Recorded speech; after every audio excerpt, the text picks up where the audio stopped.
মই আজি উপস্থিত আছো কলিয়াবৰ সমজিলা তথা ৰূপহীহাট বিধানসভা সমষ্টিৰ অন্তৰ্গত বৰঘুলি বজাৰত।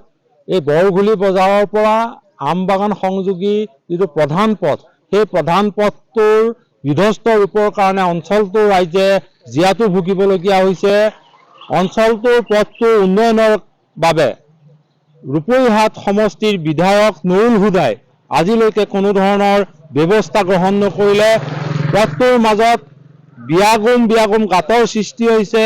পথৰ একাংশ খহি গৈছে আৰু খহি যোৱা অংশটো ৰাইজে ডাষ্টবিন হিচাপে ব্যৱহাৰ কৰা পৰিলক্ষিত হৈছে। এনেদৰেই বৰঘুলি বজাৰৰ পৰা আমবাগান সংযোগী লোক নিৰ্মাণ বিভাগৰ এই পথটোৰ বিধ্বস্ত ৰূপৰ প্ৰতি স্থানীয় বিধায়ক তথা ৰূপহীহাট সমষ্টিৰ বিধায়ক নুৰুল হুদা ডাঙৰীয়াই কোনো ধৰণৰ গুৰুত্ব নিদিয়াৰ অভিযোগ উঠিছে। প্ৰায় 5টা বছৰ কাল পথটো মেৰামতি অথবা পুনৰ নিৰ্মাণ কৰাৰ কাৰণে কোনো ধৰণৰ ব্যৱস্থাই গ্ৰহণ নকৰিলে, মাথো অনীহা প্ৰকাশ কৰিলে। আমাৰ লগত স্থানীয় লোক আছে। দাদা, আপোনালোকৰ এই মূল পথটো ক'ৰ পৰা ক'লৈ গৈছে? হয়, এই ৰাস্তাটো আমাৰ বৰগুলিৰ পৰা আমবাগান গৈছে। এইটো ধৰক আমাৰ বিশেষ একদম মেইন ৰাস্তা। এইটো এই বজাৰ এখন আছে, বজাৰৰ মানুহ এইপিনে যায়, চব অহা যোৱা কৰে। এই ৰাস্তাটো আজি ধৰক 4-5 বছৰ ধৰি আমাৰ এনেকুৱা হৈ আছে, পানী জমি থাকে, গাঁত দুটা আছে। গাঁত বুলি কি ক'ব, এতিয়া মুৰুণ সিদিনাখন মানুহ এজন ইয়াত পৰিছে। এই ৰাস্তাটোৰ কাৰণে আমি বহুত আপোনালোকৰ মিডিয়াৰ যোগেদি বা আমাৰ যিটো বিধায়কো কৈছোঁ যে ৰাস্তাটো আপোনালোকে মেৰামতি কৰি দিয়ক, আপোনালোকে যিটো আমাৰ প্ৰশাসন আছে সিহঁতক কওক। কিন্তু কোনো ডিপাৰ্টমেণ্টৰ মানুহ আজিলৈকে এই ৰাস্তাটোৰ প্ৰতি খেয়াল নাই, কোনো বিধায়কৰো নাই। কিন্তু আমি কৈ এতিয়া ভাগৰি গৈছোঁ। এতিয়া আমি বুজি আছোঁ কি আমাৰ মাইনৰিটি এলেকা বুলি ৰাস্তাবিলাক নহয় নেকি, সেইটো আমাৰ এটা প্ৰশ্নবোধক হৈ আছে। নহ'লে ইমান দিন এটা ৰাস্তা মেইন ৰাস্তাটো পৰি আছে, ইমান ডাঙৰ ডাঙৰ গাঁত। এই ৰাস্তাটো দুৰৱস্থাই 2026ৰ নিৰ্বাচনত নুৰুল হুদা ডাঙৰীয়াক বিপদত পেলাব নেকি? পেলাব, নিশ্চয় পেলাব, নিশ্চয় পেলাব। কিয় ৰাইজে কি বিচাৰে? আমাৰ দুখীয়া মানুহে ভোট দিয়ে চাকৰিৰ কাৰণে নিদিয়ে। চাকৰিৰ কাৰণে দিয়ে নেকি? চাকৰিৰ কাৰণে যোনে খেলি থাকে সিহঁতেহে দিয়ে। দুখীয়া মানুহ যিটো আমাৰ কি বিচাৰে? ৰাইজৰ উন্নয়ন বিচাৰে। ৰাস্তা ঘাট এইবিলাক হ'লেই আমাৰ হৈ যায়। কিন্তু আজি দেখা যায় এই ৰাস্তাটোৰ প্ৰতি কোনো গুৰুত্ব নাই। ইলেকশ্যন আহিছে 26ৰ, এতিয়া ধৰক আহি ডাঙৰ ডাঙৰ কথা ক'ব, ভোট ল'ব। আমাৰ সৰল চিধা মানুহবিলাকে ভোট দিব, কিন্তু ৰাস্তা উন্নয়নৰ কথা চিন্তা নকৰে।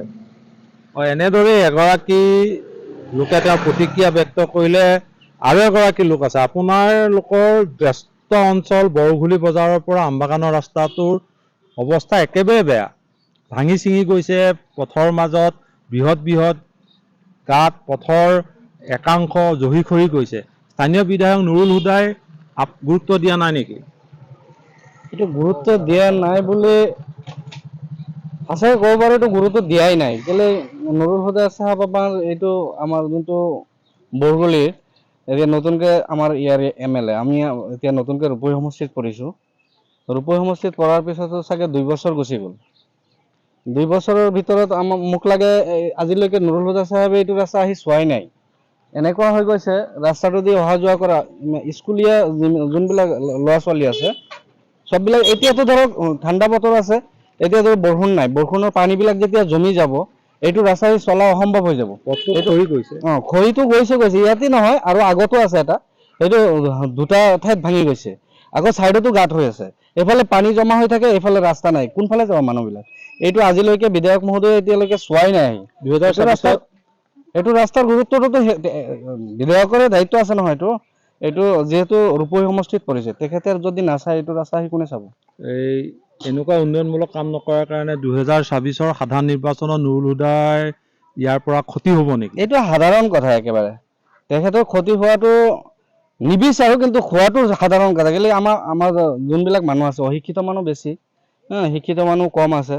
যোনসকলে বুজি পায় আৰু তেখেতসকলেতো অলপ মানিব, কিন্তু যোনসকল অশিক্ষিত মানুহ আছে, ধৰক দুখীয়া মানুহ আছে, তেখেতসকলে ইয়াতে হাজাৰ হাজাৰ মানুহ আছে, দুখীয়া মানুহে বেছি। সিহঁতে চলা ফিৰা কৰাটোহে সুবিধা লাগে। চাইকেল লৈ চব্জি লৈ যায়, ধৰক চুলুঙত লৈ যায়। আকৌ এই টমটমবিলাক আছে, এইবিলাকত বহুত চব্জি ভৰাই লৈ যায়। এইবিলাক যোৱাত বহুত অসুবিধা হয়। এতিয়া ধৰক ঠাণ্ডা বতৰ আছে, ভালে চলি আছে, যেনে তেনে অলপ চলি আছে। কিন্তু যেতিয়া বৰষুণ পৰি যাব, এটা বৰষুণ পৰি গ'লে এইটো ৰাস্তাৰ অসম্ভৱ হৈ যায়। মানুহ অহা যোৱা কৰাটো বহুত ডাঙৰ কথা হৈ যায়।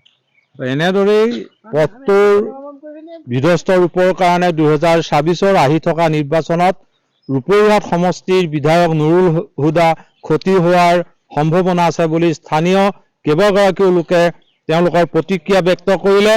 আমাৰ কেমেৰা সহযোগে দেখুৱাইছে পথটোৰ এনেদৰে খহি যোৱা অংশ এতিয়া ডাষ্টবিনলৈ পৰ্যবসিত হৈছে।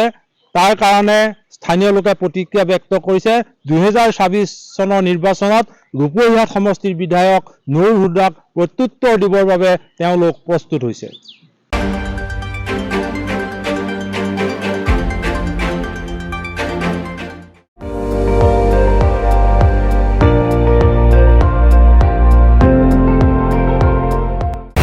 আপুনি চাই আছে ND24, সৰ্বশ্ৰেষ্ঠ নহয় সৰ্বোত্তমৰ দৌৰত।